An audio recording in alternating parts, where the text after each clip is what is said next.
આ તરફ અમદાવાદના જુહાપુરામાં ગેરકાયદેસર બાંધકામ તોડવામાં આવ્યા। જુહાપુરામાં ગેરકાયદેસર બાંધકામ તોડવાની કામગીરી યથાવત છે। 10 થી 12 દુકાનદારો તો સ્વૈચ્છિક તોડી જ રહ્યા છે પોતાનું બાંધકામ। એએમસીની કાર્યવાહી પહેલા જાતે જ બાંધકામ તોડી નાખ્યા। 200 થી વધુ કમર્શિયલ, 80 થી વધુ મકાન દૂર કરવામાં આવશે।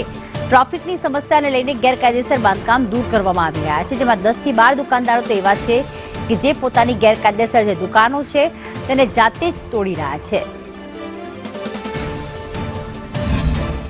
અમદાવાદના નારોલ અને સરખેજની વચ્ચેના સર્વિસ રોડને વધુ મોટો કરવા માટે જે દબાણો છે તેને દૂર કરવામાં આવી રહ્યા છે અને આ કામગીરી છે કે જે સ્થાનિકો છે કે જેની દુકાનદારો છે જુહાપુરામાં બાંધકામો તેમના દ્વારા જાતે જ તોડવાનું કામ છે તે શરૂ કરવામાં આવ્યું છે, જેમાં 10 થી 12 જેટલી દુકાનો છે કે જે સ્વૈચ્છિક રીતે તોડવામાં આવી રહી છે। જુહાપુરા 4 રસ્તેથી સોનલ 4 રસ્તા સુધીનો રોડ છે કે જેને પહોળો કરવાનો છે, તેને લઈને 1100 મીટરના પટ્ટામાં અંદાજે 200 થી પણ વધુ કમર્શિયલ અને 80 થી વધુ મકાનો છે કે જેને તોડવામાં આવી રહ્યા છે। ને આ ખાસ કરીને આજે નારોલ સરખેજ વચ્ચેના બ્રિજ માટે જુહાપુરામાં જે બાંધકામ છે તે તોડવાની કામગીરી છે કે જે સ્થાનિકો દ્વારા જાતે શરૂ કરવામાં આવી છે। એની સમસ્યાને હળવી કરવા માટે ઓવરબ્રિજ બનાવવામાં આવે છે અને ખાસ આ જે સર્વિસ રોડ છે તેને વધુ પહોળો કરવા માટેની કામગીરી જે છે તે કરવામાં આવશે।